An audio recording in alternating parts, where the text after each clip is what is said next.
কিছু বাস্তব সত্যি কথা। যত বেশি ভ্রমণ করবে তত জ্ঞান বৃদ্ধি পাবে। জ্ঞানী লোক কখনো সুখের সন্ধান করে না। যে ব্যক্তি সমাজের অন্তর্ভুক্ত নয় সে হয় ফেরেশতা আর না হয় পশু। বুদ্ধিমান লোক জরুরি কাজেই তার জীবনটাকে ব্যয় করে, আর উপার্জনের চেয়ে বিতরণের মাঝেই বেশি কিন্তু সুখ লুকিয়ে থাকে। আরও বলি, বিপদের সময় যে হাত বাড়িয়ে দেয় সেই কিন্তু সত্যিকারের বন্ধু।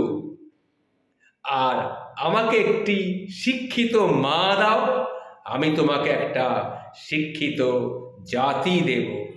এটা মাথায় রেখো।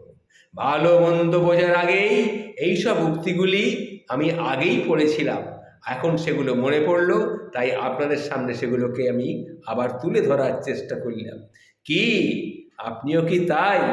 ভালো যদি লাগে তাহলে শেয়ার করুন, কমেন্টস করবেন। নমস্কার।